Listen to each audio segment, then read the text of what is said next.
Hey guys, Matt from Motorsports here, and today we're going to showcase a little bit of assembly and some install info for our billet intake manifold for the Mazdaspeed 3 and Mazdaspeed 6. So let's dive in. Here is what you get when you order this from us. You're going to get your intake manifold. It's already going to be assembled with the runners and the plenum. Here we have our two optional extras. We have a J-pipe, which kind of situates the throttle body in a near stock location. We also have a bottom fed option, so that way if you're wanting to just directly feed it from the center here, you're able to do so. So you've got either of those options. Then we do also have all the hardware that's included with the manifold as well. So in order for us to get started, what we're going to want to do is flip this guy over. And as you can see here, there's a bunch of vacuum ports. There's also this big massive port for the center fed for the throttle body. What you're going to want to do first is you're going to want to install your vacuum ports. So you're kind of want to get a feel for how you're going to route everything, how you're going to set everything up. And here's all the hardware that's included with the manifold. So we give you a few different options for all these different types of fittings. So the first thing we're going to want to do is figure out all of the ports that we're going to be running to the manifold. As you can see, there's a bunch of ports here on the bottom. These are all NPT ports. That means the threads are tapered. So what happens is when you tighten these, they will effectively seal, and you don't want to go crazy tight with them because it is a tapered thread. You just want to get it kind of snugged up with a wrench, pointing the orientation you want them to point. So first up, we've got this larger fitting here. This is going to be for our PCV. We've got this slightly smaller 90 here.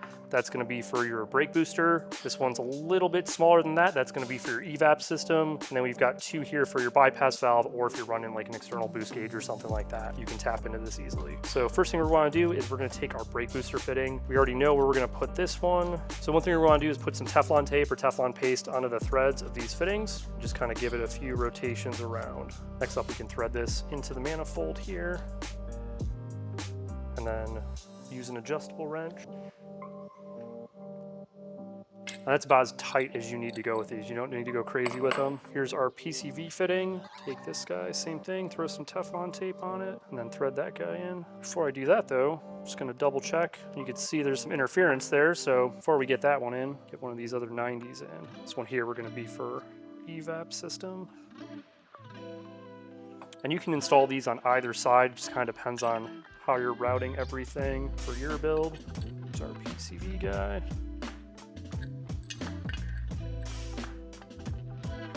And then for the rest of the ports, we're going to want to plug those up, and we do include plugs with those as well. So we're just going to take more of our Teflon tape and just get it into these plugs. All right, so now that we have all of our vacuum fittings situated, we're going to now take our 90-degree pipe here and install that to the manifold. So for that, what you're going to want to do first is take the O-ring that we include and work it into the O-ring groove. And if you're having trouble where the O-ring's falling out or anything like that, nice little tip is this is some Ford dielectric grease. Just gonna take that and put it in a couple little spots in this groove. And what that should do is that should help retain this gasket so that way it's not falling out. So as you can see, the main reason why I put all of our vacuum fittings on this side is because we are utilizing this J-pipe here. If we're going to use the bottom fed option, got a bit more room to put other fittings there, but this is just gonna fit a little bit better with the throttle body situation. You can also too use these 90s, there's still plenty of room. That's why we include them. So next up, we're gonna take our hardware bag, which has all the bolts that we include with this kit. For this particular pipe, and wanna take the 4 M6 25mm long bolts and get all these threaded in by hand. And then the torque spec for these is going to be 10 Newton meters. So if you're opting to use our bottom center fed mount, what you're going to want to use for that is going to be these 4 included M6 by 20mm long bolts. And then for these, you'll just get them all threaded in, and torque spec on these guys is going to be 10 Newton meters. Once you get those all snugged down, same thing with this pipe is you'll put in the throttle body O-ring, then you'll next take your throttle body and then put that onto the manifold itself. So next up, we're going to take our dipstick bracket, and I'm just going to kind of show you guys how this goes on. So what you're going to want to do is first get the grommet onto the actual stick itself. Then from there, you can work on this bracket into the grommet. It's a very tight fit, so it can be a bit tricky. And then the way this is going to install on the manifold, once it goes in the vehicle, is like this. So the way this kind of gets all mounted up, these two little guys here. And then same thing for these bolts. These bolts will get tightened down to 10 Newton meters. Next, we're gonna take our high pressure sensor adapter fitting. So what this guy is, this is the little banjo fitting that we include. And what you're gonna wanna do is you're gonna wanna take your factory sensor out from your fuel rail. Already went ahead and done that. Apply a little bit of light oil to the cone here as well as the threads. And then you're gonna wanna thread this directly into this banjo fitting. We recommend putting this in a vise to actually be able to get the correct torque on this. And torque spec for this sensor is gonna be 33 Newton meters. Once this is fully tight, we're then going to take the included banjo bolts and crush washer. We're gonna have one underneath the head here.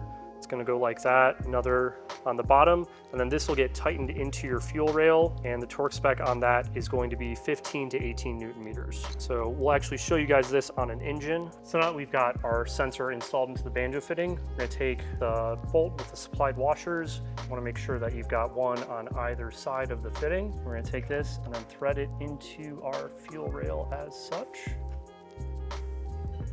So the torque spec on this is going to be between 15 and 18 Newton meters. And the best way we've kind of found to situate this setup kind of over to the left like this.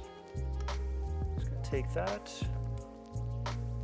And you don't really want to exceed 18 Newton meters on this because the rail itself is aluminum and you run the potential of stripping the threads in the rail. But that's good. Quick trick that you can do with these too, just because it is crush washers, you can sometimes get a little extra turn out of them. Take a little hammer and give it a nice little whack. We're gonna double check. Yep, sure enough, a little bit extra out of it. So now that this is tightened up, we can go ahead and put the manifold on. So for this, first thing you're gonna wanna do is put the O-rings onto all the respective ports here. Since this engine is just on a stand, it's for mock-up purposes, we're just gonna leave this tape over here. We're gonna get this lined up with the dowel hole in the center here. So as you can see, we have a nice little dowel on the manifold itself that helps center it and keep it in place. Then we're just gonna go through and start snugging down all 5 of these bolts. So for these bolts, the torque spec on these is gonna be 20 Newton meters. Get those all snugged up. A couple other install tips. Here's your map sensor port. So you're gonna use one of these 16 millimeter long bolts included for this guy. And that same thing with all the other ones. That's 10 Newton meters to tighten on that. But that's basically kind of a rundown of the overall install info for this intake manifold on your Mazdaspeed. So if you're looking to make a bunch of power and really cram some boost into your engine, check it out for yourself